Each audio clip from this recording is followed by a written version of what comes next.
एक बार फिर विधायक ढुल्लू महतो के दबंगई का मामला सामने आया है कि जो आरोप लगा रहे हैं वो खुद उन्हीं के गांव जो रामराज मंदिर में आसपास के रहने वाले स्थानीय द्वारा लगाया जा रहा है। हम उन्हीं से सुनेंगे कि क्या क्या परेशानी है उनको। और आज यहाँ पर जो राष्ट्रपिता है हमारे महात्मा गांधी, उनके पास ये सत्याग्रह कर रही हैं, क्या उनकी मांगे हैं, उन्हीं से जुड़ते हैं और जानकारी लेते हैं।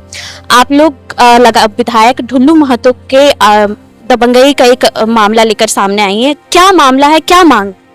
हमारी मांग बस इतना ही है कि हमारी जमीन को वो छोड़ दे। पिछले हम लोग 2020 से पूरा एकदम परेशान हो चुके हैं उनकी दबंगई से। क्या किया है उन्होंने? किया है हमारी सारा जमीन ले लिया है, जहाँ पे हम लोग दुकान चलाते हैं उसको पूरा तरह से घेर दिया है। 2020 का ये मामला है, जब हम लोग नहीं देने चाह रहे थे जमीन, तब उस टाइम मेरे पति को मार के दोनों हाथ दोनों पैर सब तोड़ दिया था, यही जमीन के मामले में ही। उसके बाद जैसे तैसे हम लोग उभरे, उसके बाद फिर 2021 में यही मामला हो गया है पूरा। जब हम लोग केस करने लगे, जब मेरे पति को मारा गया, वो केस हम लोग किए, तो उस केस को उठाने के लिए वो पूरा दबाव देने लगे, जिसमें उसको सजा होने वाली थी।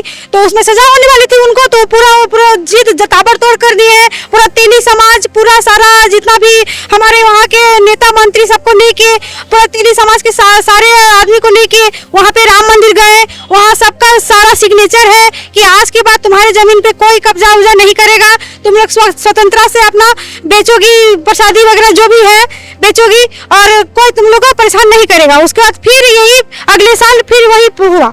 मतलब विधायक जी का बात का कोई वैल्यू नहीं है, उनका बात का कोई भी वैल्यू नहीं है। वो करते कुछ है, बोलते कुछ और है, ठीक है। वो बहुत ही ज्यादा परेशान कर रहे हैं हम लोग को। हमेशा खौफ भय लगा रहता है कि कहीं ना कुछ ना हो जाए। फिर मेरे पति को तो मारा गया है, मेरे जेठ जी को पूरा धमकी देता है कि मार के फेंक देंगे, ये वो पूरा करते हैं। हम लोग को पल पल डर लगा रहता है कि कहीं कुछ अनहोनी हमारे साथ ना हो। आपकी जो जमीन है वो कहाँ पर? राम मंदिर के बस फ्रंट में ही है, मेन गेट के फ्रंट में ही हमारा जमीन है, और वही जमीन उनको नजर लगा हुआ है कि जमीन हमें दे दिया जाए। तो हम लोग अगर जमीन दे तो क्या करें? हम लोग को नौकरी चाकरी तो है नहीं, कुछ तो है नहीं। पहले खेती करते थे, वहाँ पे धान उपजता था। अब वो जो पूरा प्लॉटिंग करके समतल कर दिया गया है उनका, तो हम लोग अब प्रसादी बेचते हैं, ये इडली घुगनी बेचती है, हम लोग सब अपना अपना गुजारा चलाते हैं। अब उसमें भी उनको परेशानी हो रही है कि पूरा जमीन दे दो। हम लोग को किसी का 8 डिस मिला है, किसी का 50 डिस मिला है, सबको बोलते हैं कि 10 बाय 10 का एक दुकान देंगे। तो कौन मानेगा 10 बाय 10 का एक दुकान? आप बताइए। तो हमारे बाल बच्चे बड़े हो रहे हैं, अगर हम उन लोग को नहीं समझ के रख देंगे अपना जमीन, अपना धरोहर, तो फिर वो क्या करेगा आगे चल के? यही हम लोग को मांग है, यही हम लोग को जनता से सबसे रिक्वेस्ट है कि हम लोग को न्याय दिलवाए। हम लोग बहुत परेशान हैं, बहुत। लाइन 25 तारीख से काट दिया गया है। हमारे बच्चे सब हाई लेवल में पढ़ने वाले हैं, 9-10 स्टैंडर्ड के हैं।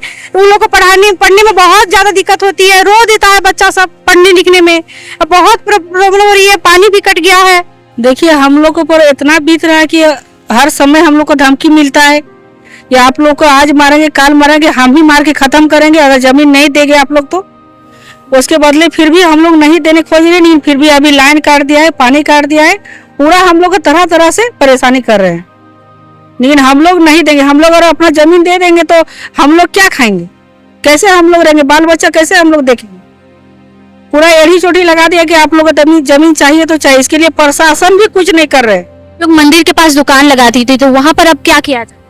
वहाँ पर पूरा मंदिर को चारों कोण से घेराबंदी कर दिया बोरा और तिरपाल से, ताकि हम लोग के बीच आदमी नहीं आए, तो हम लोग को नहीं बिकेगा, तो हम लोग भूखे मरेंगे। तब उसके बाद सुनेंगे और उसका जो बोल रहा है वही सुनेंगे। लेकिन हम लोग ऐसा नहीं करेंगे, कभी भी जान चल जाएगा लेकिन उसके आगे हम लोग नहीं झुकेंगे। काहे कि आदमी वो सही नहीं है, आदमी है ही नहीं, वो राक्षस है। लोगों को भी 22 तारीख के जो राम योजना का जो बनाए थे, उसमें हम लोग दुकान जो बनाए थे, अच्छा तरीका से बनाए थे हम लोग दुकान अपना, उसी में हम लोग गुजारा चलाते थे। बेरोजगारी है तो कुछ तो करके खाना पड़ेगा।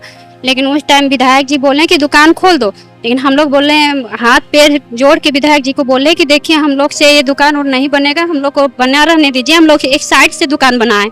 तो विधायक जी बोले कि नहीं, सो तुम लोग को हम गरीब आदमी को नहीं सताएंगे, सो तुम लोग दुकान खोल दो। बहुत अच्छा तरह से बोले कि तुम लोग दुकान खोल दो, हम तुम लोग को 23 तारीख को अच्छा से दुकान बना के देंगे, ये हम लोग वादा करते हैं। लेकिन आज उनका वादा देखिए, आज उनका वादा हम लोग को इतना बेरोजगारी कर दिए हैं कि हम लोग को बच्चा प्री बोर्ड एग्जाम देने वाले हैं और आज हम लोग को लाइन के लिए काट दिया गया है। बच्चे कहाँ से पढ़ेंगे हम लोग को? तो आप लोग पानी बिजली सब कुछ सब काट दिया। ये तो अभी आप देख रहे हैं कि 7 परिवार और 7 महिलाएं यहाँ पर आई हुई हैं, लेकिन ऐसे वहाँ पे हमको लगता है कि कम से कम दर्जनों ना कहें सैकड़ों भुक्तभोगी परिवार हैं जो माननीय विधायक ढुल्लू महतो के आतंक से त्रस्त हो चुके हैं। और जिसका जीता जागता उदाहरण है कि ये जो 7 महिलाएं हैं जिन्होंने अपने हौसले का परिचय देते हुए आज घर से बाहर निकल करके इनके खिलाफ में जितना भी ये हो रहा है कुकृत्य कर रहे हैं विधायक जी, उसके लिए ये लोग बोलने को आज मजबूर हुई हैं। और ये विधायक जी का ये है कि इनका जो जमीन है किसी तरीके से वो उसको हथियाए, और इसकी वजह से क्या कर रहे हैं वो कि पिछले 25 जनवरी 2024 से ये जो पिछला जो 25 जनवरी बीता है तब से वो विधायक जी के निर्देश पे, विधायक जी के इशारे पर इन लोगों का बिजली और पानी का कनेक्शन कटा दिया गया है। अब आप बताइए कि आज के जमाने में कोई भी आदमी बिना बिजली के या पानी के कैसे रह सकता है। और तो और अगर ये लोग मोबाइल रिचार्ज करने के लिए अगर किसी और के घर में जाते हैं तो शाम को उसके पास भी धमकी मिलता है विधायक का कि अगर तुम्हारे यहाँ से उसका मोबाइल रिचार्ज होगा तो तुम्हारे साथ भी वही करेंगे जो इन लोगों के साथ किए हैं।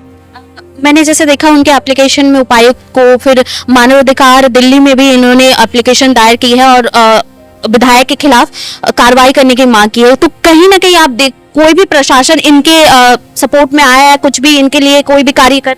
नहीं, देखिए अभी तक ऐसा नहीं हुआ, क्योंकि परसों मैं पर्सनली हमारे जो एरिया 1 के जीएम है पीयूष किशोर जी, उनको भी हम ये बारे में बताया कि इन लोगों का बिजली आप कैसे कटवाए हैं, क्योंकि ग्रामीणों को बिजली देना भी सीएसआर के तहत में बीसीसीएल का एक जिम्मेदारी है। उसके बाद मैंने अपने स्थानीय जो हमारे डीएसपी साहब हैं उनसे भी मैंने फ़ोन पे बात की और उनको भी बताया, और उन्होंने भी मेरे को बोला है कि मैं इस मामले को पता करता हूँ और इसके बाद जो भी होगा मैं करूँगा। लेकिन अभी तक कहीं से भी कोई भी कारगर कदम नहीं उठाया गया है।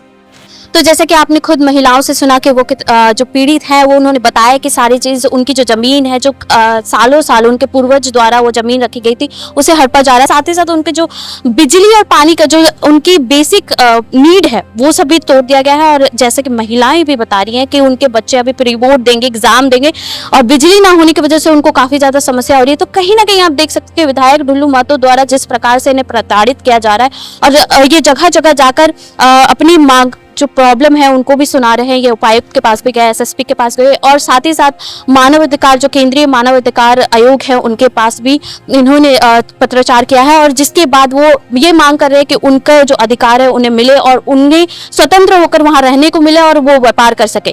तो ऐसी भी खबरों के लिए बने रहे न्यूज़ एएनपी के साथ में सहयोगी नितेश के साथ में अंजलि। धन्यवाद।